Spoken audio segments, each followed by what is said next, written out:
I cried when I watched that film. It's a great biblical film, and it's about Christ, and Christ was apparently born on Christmas Day. Let it be so. We must fulfill all righteousness. So it's like the #1 Christmas movie, I guess. God bless us.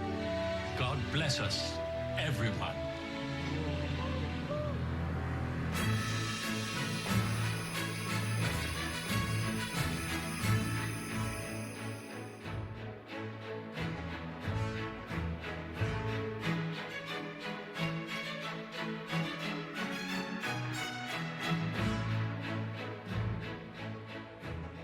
Kill, Ubu, kill.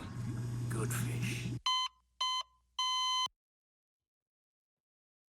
Now at 10, strong gusty winds are kicking up danger across Southern California, putting firefighters on high alert. Power shutoffs could impact tens of thousands of residents. Plus captured, a 26-year-old suspect is under arrest, accused in the brutal murder of a healthcare CEO. What police found, they say, links him to the ambush attack.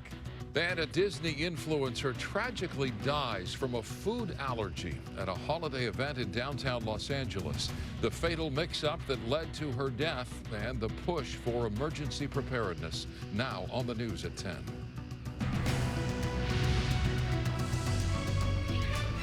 Good evening, I'm Micah Ullman. And I'm Cher Calvin. A high wind warning is in effect tonight as strong Santa Ana's whip across Southern California, creating extreme fire danger. Firefighters are on high alert, and SoCal Edison is prepared to shut off power to hundreds of thousands of customers as a precaution. Weather experts are calling it a particularly dangerous situation. Red flag warning, a rare warning indicating that there's a high risk of extreme fire behavior and very rapid growth. We have team coverage with Sandra Mitchell live in Woodland Hills, talking with anxious residents. But we begin with meteorologist Vera Jimenez here in Studio V. Thank you so much. Yes, as you see by the map behind me, you can see that this is a widespread event from as far north as Santa Barbara and, of course, Ventura, LA County, Orange County, Riverside, San Bernardino, all under the red flag warning. Not everywhere, but even like Rancho PV, which is rarely under the red flag warnings, but they are also going to be because of how dry it is. So we've got, of course, the very dry air. We've got very dry fuels because we haven't seen rain in a really long time. And of course, we have the extreme winds. Look at this, northeasterly winds, 40 to 80 miles per hour. The relative humidity values will be dropping somewhere between 5 and 10%. And keep in mind that the particularly dangerous situation is going to be with us until 2 p.m. tomorrow. But even when that is done, we are going to see those Santa Ana winds remain with us through Wednesday for parts of the viewing area. For LA and Ventura County mountains and foothills, we're expecting those wind gusts to be somewhere between 60 and 80 miles per hour. For the coast and the valleys, not quite as strong, 40 to 65. For the Inland Empire, where we don't have any wind advisories or high wind warnings, we don't have them for Orange County either. We are going to be looking at periodic winds of about 35 to 50 miles per hour with those gusts to 60. And of course, along those IE passes, Inland Empire passes, isolated gusts to 70 miles per hour. We'll take a look at the rest of those details and numbers coming up shortly. I'll send it back to you guys for now. Vera, thank you. And the last time a particularly dangerous situation red flag warning was issued was just a month ago. A day after that warning was issued, the devastating mountain fire destroyed hundreds of buildings, mostly homes, and was virtually unstoppable.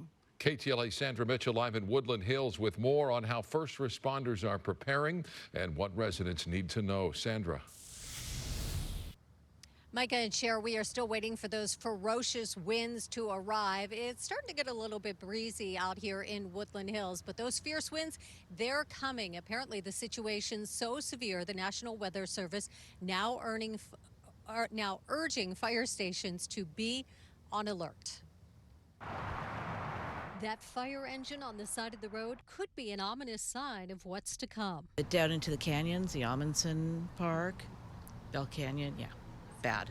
It's bad. Across Ventura County coastal communities in the Santa Clarita and San Gabriel valleys tonight, fire crews moved their engines outside and into position, ready for high winds and extreme fire danger. What are you telling the crews? Well, we're prepared. We talked up this morning.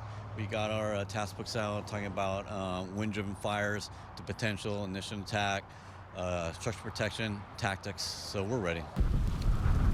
The National Weather Service put out an unusual warning, calling this a particularly dangerous situation. The conditions are now so dangerous for any fire that gets started that we just want to give people a heightened sense of danger. Just last month, under similar conditions, the mountain fire exploded in Ventura County, destroying almost 250 homes.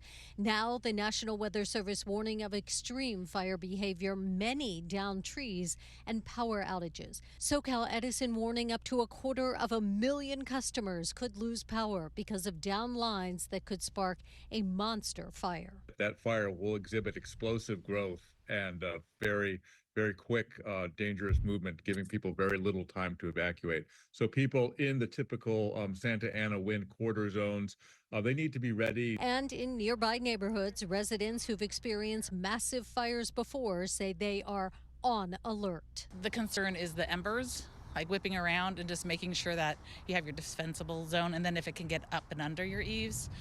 But so far, we've been lucky.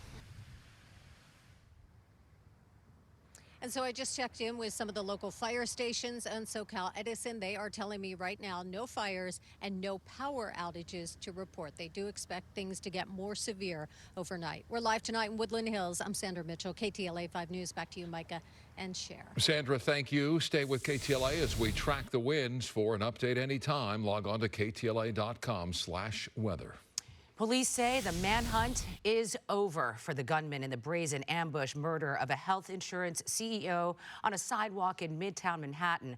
The search came to an end at a McDonald's in Pennsylvania, where someone recognized the widely publicized face of the accused killer and called police. Tonight, 26-year-old Luigi Mangione is charged with murder in the slaying of CEO Brian Thompson. Police say they found a gun and a mask linking Mangione to the ambush slaying, as well as a 3-page document with writings suggesting that Mangione had ill will toward corporate America. KTLA's Mary Beth McDade joins us now with the latest developments in the fast-moving investigation. Mary Beth. Sharon Micah, Luigi Mangione was captured and charged with murder on the same day of Brian Thompson's funeral. Now, in addition to murder, he's been charged with forgery and gun charges in both New York and Pennsylvania. Tonight, he's being held in a Pennsylvania state prison without bail. Pennsylvania police take a handcuffed Luigi Mangione into custody. The 26-year-old is believed to be the man who gunned down United Healthcare CEO Brian Thompson in New York City last Wednesday. Authorities say an employee at this McDonald's in Altoona, Pennsylvania, called police after someone recognized Mangione. Police found him sitting in the back of the restaurant with a backpack and laptop, eating breakfast. That male was asked to remove his face mask, and officers immediately recognized him as a suspect. Police say he began to shake when they asked him if he'd been to New York recently. That male was asked for a form of identification. He then provided a fake identification card out of New Jersey. They believe that's the same Jersey ID that Mangione used to check into a hostel in New York. Authorities say inside his backpack, they found numerous fake IDs, a loaded Glock magazine, and a ghost gun and silencer made with a 3D printer, possibly the gun used in the killing of Thompson. Police say he also had 8